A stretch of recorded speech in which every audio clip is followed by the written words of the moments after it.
Hello दोस्तों, आप सभी को नमस्कार। हम लोग पढ़ रहे हैं कुछ रसायन की कुछ मूलभूत अवधारणाएं, जिसके अंतर्गत आज हम लोग पढ़ेंगे परमाणु एवं अणु। ये परमाणु क्या होता है और ये एक अणु क्या होता है। देखिए, मैंने आपको इसके प्रीवियस लेक्चर में डाल्टन का परमाणुवाद समझाया था और इसके साथ साथ आधुनिक परमाणुवाद की भी मैंने बात की थी। तो उसमें आपको समझ में आया होगा, कुछ ना कुछ तो समझ में आया होगा कि यह परमाणु होता क्या है। और इस परमाणु से संबंधित विभिन्न प्रकार की जो आधुनिक परमाणुवाद है और डाल्टन का परमाणुवाद है, ये सारा चीज़ आपको क्लियर हो गया होगा। फिर भी जो इसका डेफिनेशन पार्ट है वो भी क्लियर करना जरूरी है। तो इसीलिए आज लेकर आया हूँ मैं आपके समक्ष परमाणु एवं अणु। तो चलिए स्टार्ट करते हैं। सबसे पहले देखेंगे यह परमाणु क्या होता है। आप लोग जानते हैं, भलीभांति जान चुके हैं कि परमाणु जो है एक सूक्ष्मतम कण होता है। परमाणु वह सूक्ष्मतम कण है, वह सूक्ष्मतम कण है जो रासायनिक अभिक्रिया में भाग लेता है, जो रासायनिक अभिक्रिया में भाग लेता है तथा अविनाशी होता है, तथा अविनाशी होता है। ये है हमारे परमाणु की परिभाषा। और इस परिभाषा को डाल्टन साहब ने ही दिया था। देखो, सूक्ष्मतम कण है जो रासायनिक अभिक्रिया में भाग लेता है, इसी को हमने डाल्टन के परमाणुवाद में भी पढ़ा था। और अविनाशी होता है, ये भी डाल्टन साहब ने ही कहा था। लेकिन याद रखना, ये जो परमाणु होता है, ये जो परमाणु होता है फ्री स्टेट में भी पाया जाता है, जैसे हीलियम, नियॉन, आर्गन, क्रिप्टॉन। ये जितने अक्रिय गैस हैं, इनके परमाणु जो हैं फ्री अवस्था में, मुक्त अवस्था में पाए जाते हैं। ठीक है। इसके साथ साथ अन्य तत्वों के परमाणु, जैसे हाइड्रोजन हो गया, ऑक्सीजन हो गया, है ना, हाइड्रोजन, ऑक्सीजन, नाइट्रोजन आदि विभिन्न प्रकार के तत्वों के परमाणु मुक्त अवस्था में नहीं पाए जाते। इनके परमाणु मुक्त अवस्था में नहीं पाए जाते हैं, जबकि इनके परमाणु मुक्त अवस्था में पाए जाते हैं।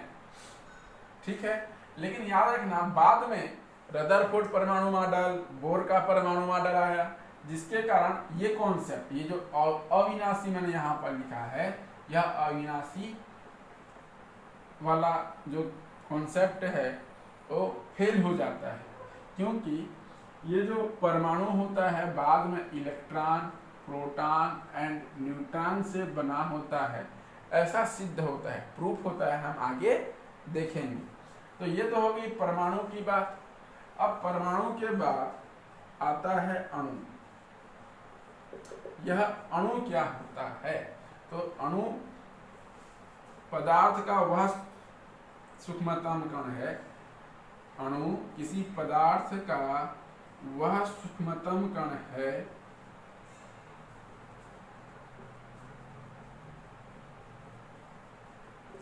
जिसका स्वतंत्र अस्तित्व होता है। ठीक है। जिसका स्वतंत्र अस्तित्व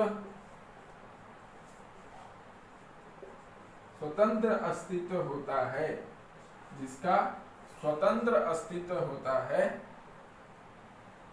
तथा पदार्थ के जिसमें पदार्थ के सभी गुण निहित होते हैं। पदार्थ के सभी गुण निहित होते हैं, अणु कहलाता है। अणु कहलाता है। ठीक है। ये होता है हमारा अणु की परिभाषा। अब ये जो अणु होते हैं ये दो प्रकार के होते हैं। एक होता है समपरमाणविक अणु, समपरमाणविक अणु, और दूसरा होता है विषम परमाणविक अणु। विषम परमाणविक अणु दो प्रकार के होते हैं। समपरमाणविक मतलब परमाणु वह अणु जिसके सभी परमाणु समान हो, समपरमाणविक अणु कहलाता है। लिख लेंगे, ठीक है। सम और परमाणविक दो शब्दों से मिला है। परमाणु मतलब परमाणु, सम मतलब समान। तो ऐसा अणु जिसके सभी परमाणु समान हो समपरमाणविक अणु कहलाता है। जैसे hydrogen, oxygen, nitrogen, P4 phosphorus का P4 state, S8 sulphur molecule होता है, ये सल्फर का मॉलिक्यूल, ये फास्फोरस का मॉलिक्यूल, ऑक्सीजन, नाइट्रोजन, हाइड्रोजन, यह समपरमाणविक अणु है। मतलब एक ही प्रकार के परमाणु उपस्थित है। देखो हाइड्रोजन के इसमें दो परमाणु हैं, इसमें ऑक्सीजन के दो परमाणु हैं, इसमें नाइट्रोजन के दो परमाणु हैं। उसी प्रकार से यहाँ पर फास्फोरस के 4 परमाणु उपस्थित हैं और यहाँ पर सल्फर के 8 परमाणु उपस्थित हैं। और विषम परमाणविक अणु मतलब जिनके सभी परमाणु अलग अलग हो, अलग अलग प्रकार के परमाणु पाए जाते हैं, उसे विषम परमाणविक अणु कहते हैं। जैसे सोडियम क्लोराइड, इसमें 2 परमाणु उपस्थित हैं, एक सोडियम का, दूसरा क्लोरीन का। जैसे मैंने लिख दिया कैल्शियम कार्बोनेट, इसमें 3 प्रकार के परमाणु उपस्थित हैं। कैल्शियम का भी परमाणु है, कार्बन का भी परमाणु है और ऑक्सीजन का भी परमाणु है। मैंने लिख दिया KCl पोटेशियम क्लोराइड, इसमें भी 2 प्रकार के परमाणु हैं, एक पोटेशियम का और एक क्लोरीन का। ठीक है, तो याद रखना विषम परमाणविक अणु में अलग अलग प्रकार के परमाणु होते हैं, जबकि समपरमाणविक अणु में एक ही प्रकार के परमाणु उपस्थित होते हैं। आप इसी प्रकार से परिभाषा भी लिख सकते हैं। ठीक है, अब चलिए आपने जान लिया परमाणु क्या होता है, अणु क्या होता है, और मैंने आपको इसके जितने भी प्रीवियस क्लास में लेक्चर मैंने बताया है उसमें हमने तत्व और यौगिक के बारे में भी जाना था। अब मैं कुछ उदाहरण देता हूं जिसमें आपको बताना है कि उस उदाहरण में आपको बताना है कि कौन सा तत्व होगा, कौन सा यौगिक होगा, कौन सा अणु होगा और कौन सा परमाणु होगा। सभी की जानकारी आपको देनी है ताकि आपका कॉन्सेप्ट और क्लियर हो सके। तो मैं यहाँ पर पदार्थ लिखता हूं। मैं 3 कॉलम बनाता हूं। एक कॉलम में मैं लिखता हूं पदार्थ, दूसरे कॉलम में मैं लिखता हूं तत्व या यौगिक। क्या होगा आपको बताना है। उसी प्रकार से तीसरे कॉलम में मैं लिखता हूं अणु या परमाणु, ये मैं लिखता हूं। ठीक है, लिखा मैंने यहाँ पर।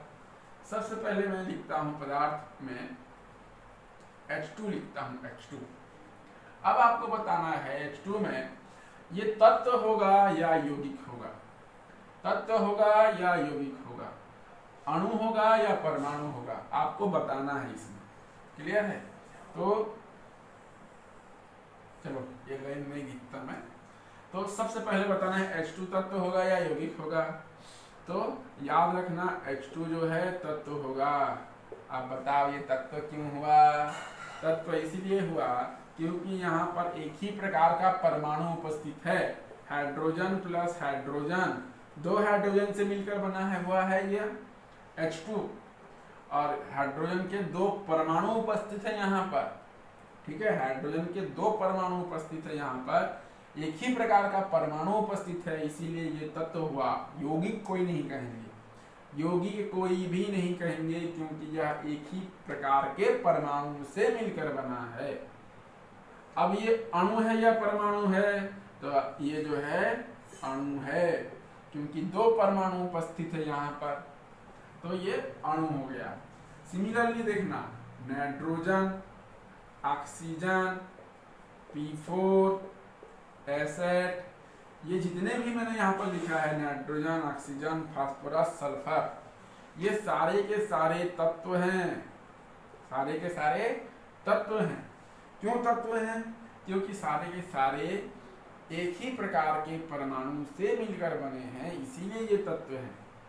कोई भी यौगिक नहीं कहेंगे। यदि जैसे सल्फर एसेट, सल्फर के 8 परमाणु उपस्थित है, इसीलिए ये तत्व हुआ, क्योंकि सारे के सारे परमाणु सल्फर के ही हैं वहां पर। ठीक है, तो नाइट्रोजन, ऑक्सीजन, फास्फोरस, सल्फर, ये सारे के सारे क्या हैं? तत्व हैं और अणु हैं। अणु परमाणु में ये सारे के सारे अणु हैं। जैसे मैंने यहाँ पर लिखा सोडियम क्लोराइड। अब देखो यहाँ पर जो है ये यौगिक हो गया। क्यों यौगिक हो गया? क्योंकि ये अलग अलग परमाणु से मिलकर बने हैं, अलग अलग परमाणु से मिलकर बने हैं, इसीलिए ये यौगिक। और यहाँ पर तो अणु होगा ही होगा। ठीक है, सोडियम क्लोराइड मैंने लिख दिया, लिथियम ब्रोमाइड, तो ये भी यौगिक है। और इधर हमारा अणु है, परमाणु नहीं है, अणु है। उसी प्रकार से लिख लिया मैंने KCl, ये भी यौगिक है और इधर अणु है। मैंने लिख दिया H2SO4, सल्फ्यूरिक अम्ल। सल्फ्यूरिक अम्ल क्या है? ये यौगिक है और इधर हमारा अणु है। मैंने लिख दिया HCl, हाइड्रोक्लोरिक अम्ल, ये भी क्या है? यौगिक है और इधर हमारा अणु है, यौगिक है और ये अणु है। आई होप तत्व क्या होता है, यौगिक क्या होता है, अणु क्या होता है, परमाणु क्या होता है, आपको समझ में आया होगा। ठीक है, तो आज के क्लास में बस इतना ही। जय हिंद।